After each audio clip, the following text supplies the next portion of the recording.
Hello everyone, welcome back to my channel. Love with demon king का next episode लेकर आई हूँ और थैंक यू सो मच कल इतना सपोर्ट करने के लिए और इतना प्यार दिखाने के लिए आप सबका। तो ये एपिसोड शुरू होने से पहले मैं कुछ क्लियर कर देती हूँ। जिन्होंने भी लव विथ डेमोन किंग का सीज़न 1 देखा है उनको पता होगा यार, इनमें कोई भी नहीं आने वाला है। विंग और वांगजी के बीच कोई भी नहीं आने वाला है और ना ही विंग का शादी हुआ है। जो कॉन्क्यूपेंस आए हैं उन्हें ऑफर किया गया है विंग को सर्व करने के लिए, उनसे विंग का शादी नहीं हुआ है। तो डोंट वरी, विंग का शादी उसके असली पार्टनर से ही होगा और किसी से नहीं। तो चलिए शुरू करते हैं आज का एपिसोड। पिछले एपिसोड में हमने देखा था लैन क्लैन को जो मुश्किल में थे, उन्हें मदद चाहिए था।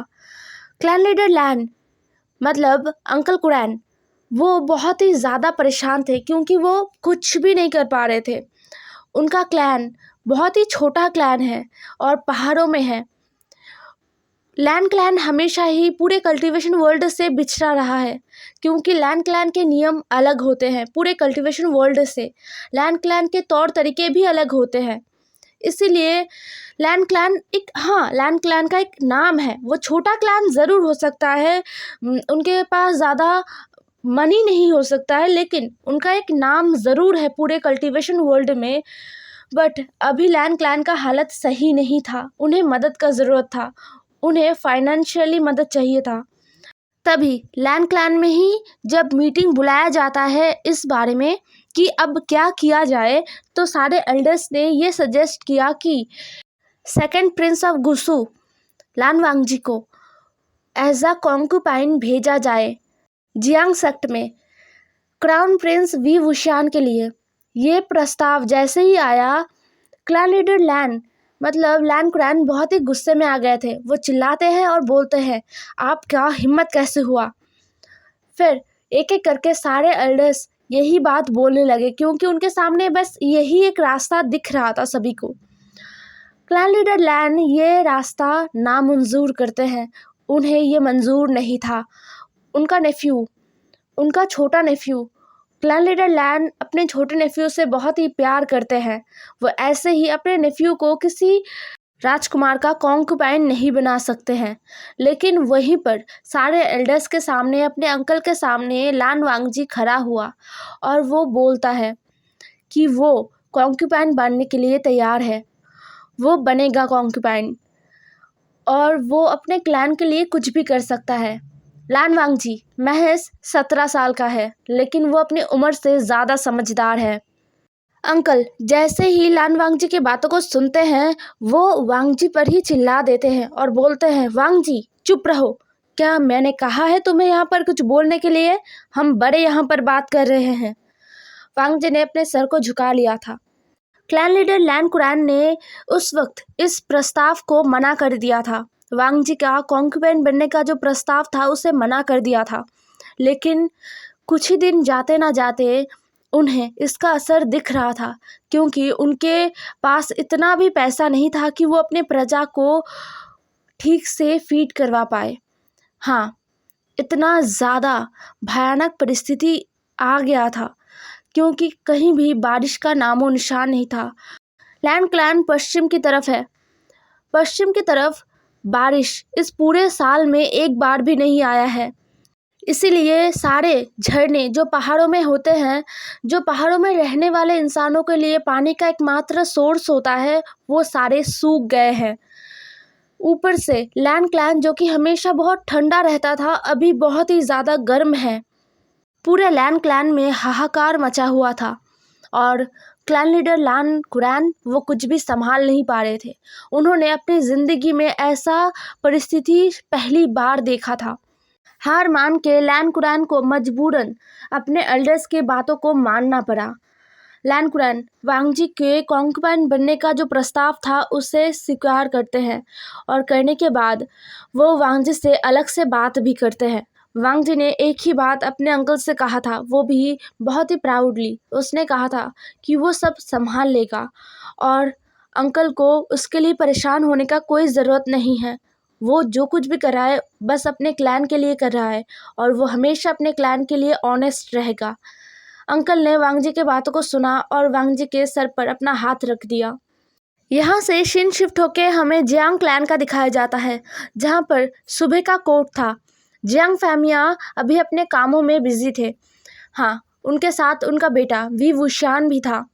वी वुशान जो कि कुछ कागजात देख रहा था पश्चिम की तरफ।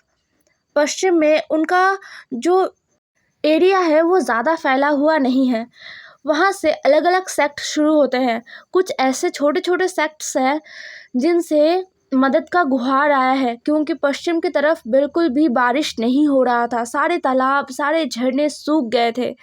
ये बहुत ही अजीब था। पश्चिम की तरफ ज़्यादातर पहाड़े हैं, जहाँ पर साल के लगभग 6-7 महीने बारिश होता रहता है। लेकिन अभी ये साल ऐसा क्यों है कि वहाँ पर बिल्कुल भी बारिश नहीं हो रहा है। पूरे साल में एक बार भी पश्चिम में बारिश नहीं हुआ है। विंग उन कागजात को ही देखे जा रहा था। बहुत सारे चिट्ठियाँ आया था, बहुत सारे स्क्रॉल्स आए थे। जियांग फैमिया जो कि अपने मंत्रियों के साथ कुछ बातें कर रहे थे, तभी एक दरबारी अंदर आया और वो करते हुए बोला, महाराज, क्लैन लीडर लान आए हुए हैं, आपसे मिलना चाहते हैं। ये सुनकर कुछ देर के लिए जियांग फैमिया ठहर गए थे। फिर उन्होंने कहा, ठीक है, उन्हें अंदर ले आइए। फिर वो दरबारी वो करते हुए चला गया था और कुछ ही देर में लान कुरैन अपने नेफ्यू और 2-3 डिसिपल्स के साथ वहाँ पर आए। आने के बाद उन्होंने जियांग फैमिया को बो किया। जियांग फैमिया ने भी उन्हें बो किया। फिर जियांग फैमिया लान कुरैन को बोलते हैं, कुरैन, बहुत सालों बाद तुम्हें देखकर खुशी हुआ। बताओ, कैसे आज मुझे याद कर लिया? यह सुनकर अंकल कुरैन अपने आँखों को नीचे झुका लेते हैं, जो अपने पूरी ज़िंदगी में स्वाभिमान के साथ हर एक काम को किया है, आज वो हाथ फैलाने के लिए आए हैं। तो ये उनके लिए मुश्किल है। विंग भी अपने नज़रों को उठाकर देखता है कि कौन है ये लोग। अंकल कुरैन और उनके दोनों साइड 2 डिसिपल्स खड़े थे और पीछे कोई था जिसे विंग देख नहीं पा रहा था। विंग बस देखे जा रहा था। हाँ, उसने सुना था लैन क्लैन के बारे में। ये लैन क्लैन से है। पहली बार विंग लैन क्लैन के लोगों को देख रहा है, जो कि एकदम ही सफ़ेद रोब्स में है और उनके फोरहेड पर एक फोरहेड रिबन बंधा हुआ है। अब अंकल कुरैन एक गहरा ब्रीथ लेते हैं और कहने लगते हैं, महाराज, आपको शायद पता है, पश्चिमी ओर बिल्कुल भी बारिश नहीं हुआ है इस साल, और हम बस मदद के लिए आए हैं। जैसे ही क्लैन लीडर कुरैन ने, मतलब अंकल कुरैन ने ये कहा विंग ने उनकी बातों को पकड़ते हुए बोला, हाँ, मैं भी देख रहा था, पश्चिमी ओर इस बार बिल्कुल भी बारिश नहीं हुआ है। वहाँ के लोग बहुत ही मुश्किल में हैं। जियांग फैमिया विंग की तरफ देखते हैं और बोलते हैं, तो फिर अब हम क्या करें? तुम क्या करना चाहते हो? विंग ने अपने फादर की तरफ देखा और बोला, महाराज, मैं सोच रहा हूँ कि मैं खुद जाके देखाऊँ कि वहाँ का हालत कैसा है और ज़रूरतमंदों को मदद भी करूँ। ये सब कुछ अंकल कुरैन के पीछे वांगजी खड़ा होकर सुन रहा था। उसने धीरे से अपने नज़रों को उठाया और देखने की कोशिश किया। उसे दिख तो रहा था, लेकिन साफ साफ नहीं, क्योंकि उसके सामने अंकल और 2 डिसिपल्स खड़े थे तो उसे साफ साफ कुछ भी नहीं दिख रहा था। बस उसे वॉइस ही सुनाई दे रहा था। जियांग फैमिया ने अपनी बेटे की बातों को सुना और उन्होंने नोट किया। फिर वो कहते हैं, कुरैन, चिंता मत करो, मेरा बेटा जाएगा और वहाँ की परिस्थितियों को देखेगा। हालांकि उस तरफ मेरा राज्य फैला नहीं है, लेकिन उस तरफ 2-3 क्लैंस ऐसे हैं जिनके राजकुमारियाँ अभी हमारे पास है, हमारे महल में रह रही है। तो ये हमारा ज़िम्मा है कि हम उनके परिवार को मदद करें जब उन्हें मदद का ज़रूरत हो। अंकल कुरैन ने अपना सर नोट किया। अंकल कुरैन, जो कि बहुत हेजिटेशन फील कर रहे थे ये कहने के लिए कि वो अपने साथ, खैर वो ज़्यादा नहीं सोचते और वो कह देते हैं। अंकल कुरैन कहते हैं, महाराज जियांग, सालों से लैन क्लैन पूरे कल्टीवेशन वर्ल्ड से अलग रहा है, लेकिन अब लैन क्लैन पूरे कल्टीवेशन वर्ल्ड से अलग नहीं रहना चाहता है। हमारे क्लैन के लोग भी पूरे कल्टीवेशन वर्ल्ड में अपना जो बिजनेस है उसको बढ़ाना चाहते हैं और लैन क्लैन अपने आप को प्रेजेंट करना चाहते हैं एक अच्छा क्लैन के रूप में। ये सुनकर जियांग फैमिली ने अपना सर हाँ में हिला दिया। फिर अंकल कुरान ने कहा, तो मैं चाहता हूँ कि आप हमारा मदद कीजिए, हमें मदद चाहिए। जियांग फैमिया कहते हैं, कुरान हम एक समय दोस्त थे, तो अब मैं तुम्हारा हेल्प ज़रूर करूँगा। लेकिन जियांग फैमिया लेकिन जैसे ही उन्होंने कहा ना, वैसे ही अंकल कुरान ने कहा, मैं अपने छोटे नेफ्यू को क्राउन प्रिंस को सर्व करने के लिए देता हूँ। ये सुनकर जियांग फैमिया थोड़ा हैरान हो गए थे, लेकिन उनके चेहरे पर स्माइल आ गया था। वो कहते हैं, कुरान सोच समझ कर बोल रहे हो तो? हम दोस्त हैं, अगर तुम मुझे कुछ ऑफ़र नहीं भी करते तो भी मैं तुम्हारा हेल्प ज़रूर करता। अंकल कुरान बस चुप रह गए। फिर जियांग फैमिया हंसते हैं और कहते हैं, ठीक है कुरान, तो फिर मैं सारा इंतज़ाम कर देता हूँ। और जियांग फैमिया ने अपने सेनापति से कहकर अंकल कुरान को तुरंत ही 1000 सोने के मुद्राएं दे दिया और बोला, अभी जाके अपने क्लैन को स्टेबल करो, फिर हम व्यवसाय शुरू करेंगे। मैं आशा करता हूँ कि दोनों क्लैन्स में बिजनेस अच्छा हो। मास्टर लैन उन सोने के मुद्राओं को ले लेते हैं और वो करते हुए कहते हैं, शुक्रिया। दूसरी तरफ विंग, जैसे ही उसने ये सुना ना, वो पूरा स्टिफ हो गया था, उसका पूरा शरीर जम गया था। उसे इतना भयानक वाला गुस्सा आ रहा था ना, अभी उसे ऐसा लग रहा था कि शायद उसे बोलना चाहिए, उसे अपने फादर से इस बारे में बात करना होगा। उसे और कोई कॉन्क्यूपाइन नहीं चाहिए। उसका बस चले तो यहाँ पर जितने भी कॉन्क्यूपाइंस आए हैं वो सब, उन सब के सब को वो वापस भेज दे। फिर विंग के कानों में आया, जियांग फैमिया अंकल कुरान से कह रहे थे, कुरान तुम्हारा नेफ्यू कहाँ है? क्या तुम उसे अपने साथ लाए हो या फिर वो आने वाला है? ये सुनकर अंकल कुरान थोड़ा हट जाते हैं, मतलब जगह देते हैं, और पीछे जो वांगजी खड़ा था ना, वो सामने आ जाता है। आने के बाद उसने बो किया सबके सामने। वहाँ पर बहुत सारे मंत्रियाँ भी थे, तो सबको वांगजी ने बो किया, एक डीप बो। विंग, जिसने अपनी मुट्ठियों को कस लिया था और उसने अभी तक उस तरफ देखा भी नहीं था। अब जियांग फैमिया पूछते हैं वांगजी से, राजकुमार आपका नाम क्या है? जैसे जियांग फैमिया ने ये पूछा ना, वांगजी बहुत ही पोलाइट टोन में कहता है, मेरा नाम लान वांगजी है। विंग के कानों में जैसे ही ये आवाज़ गया ना, पता नहीं क्यों विंग ने अपने आँखों को टर्न किया और देखा कि उसके सामने कौन है। वो इंसान जो विंग के सामने खड़ा था ना, उसने भी एकदम सफ़ेद कलर के रोब्स पहने हुए थे।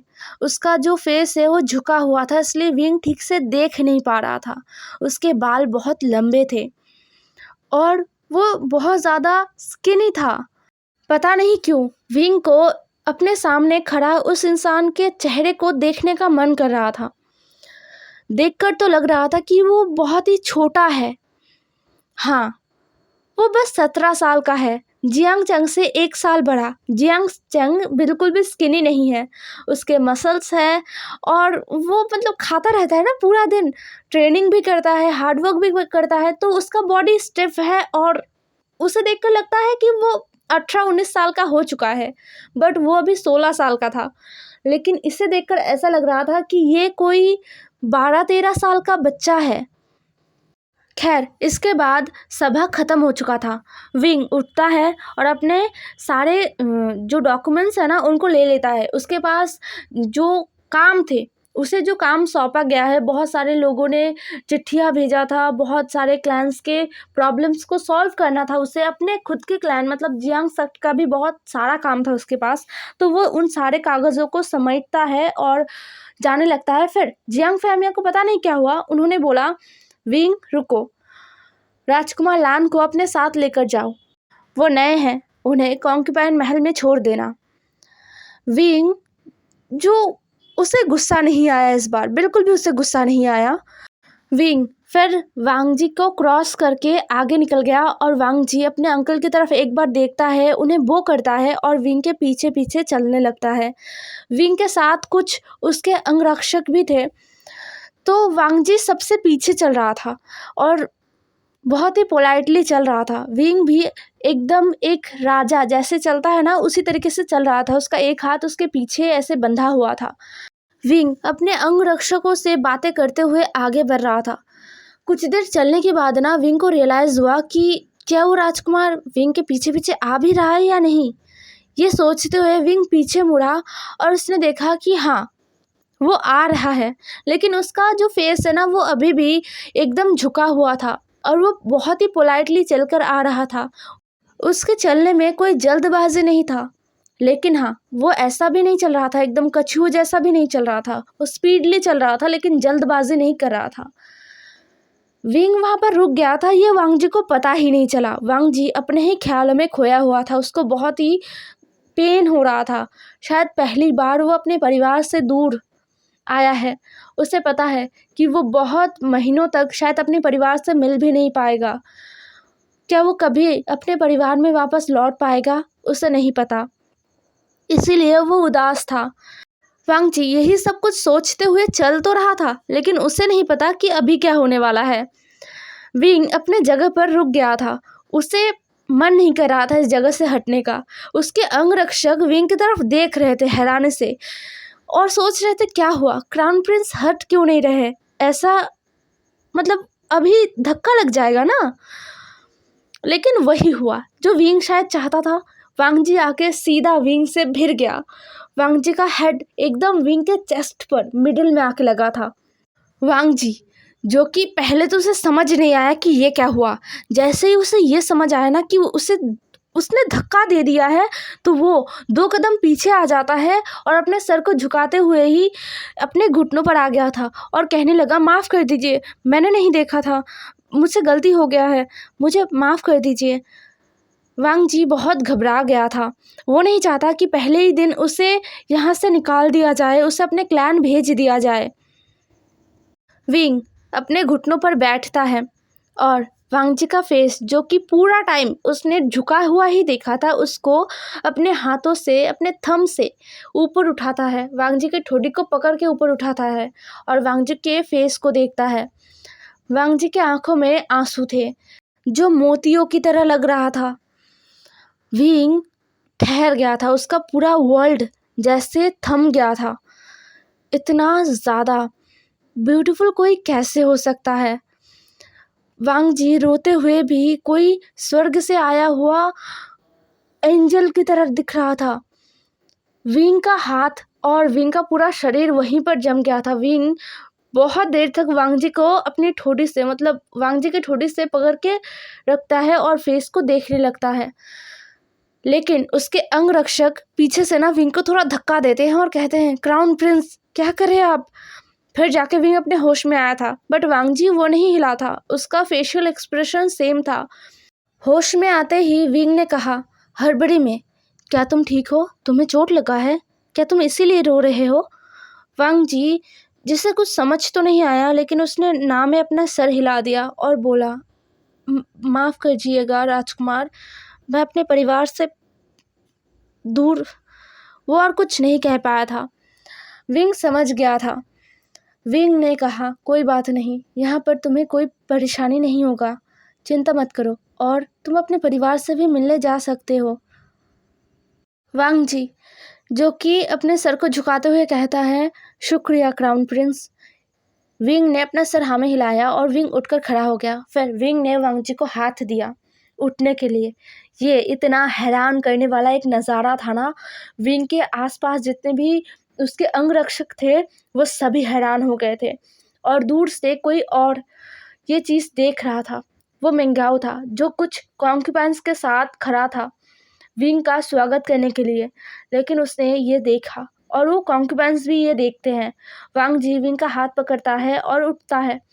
विंग ने खुद से वांग जी के रोब्स को साफ करने लगा और कहने लगा, तुम्हारे ये सफ़ेद रोब्स ये गंदे हो गए हैं, है ना।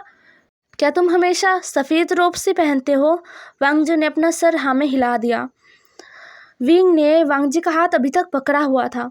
विंग ने कहा, अगर दोबारा कभी तुम मुझसे ऐसे टकरा गए तो माफ़ी मांगने के लिए घुटनों पर मत बैठना, वरना काफ़ी बार तुम्हें अपने रोब्स चेंज करने होंगे। विंग ने पता नहीं क्यों ये कहा था। और वहाँ के जितने सारे सर्वेंट्स आसपास थे ना, मतलब विंग के अंगरक्षक, वो विंग को हैरानी से देख रहे थे। विंग फ्लर्ट कर रहा था यहाँ पर, कैसे? विंग के चेहरे पर ये बात सोचते ही अपने आप हंसी आ गया था।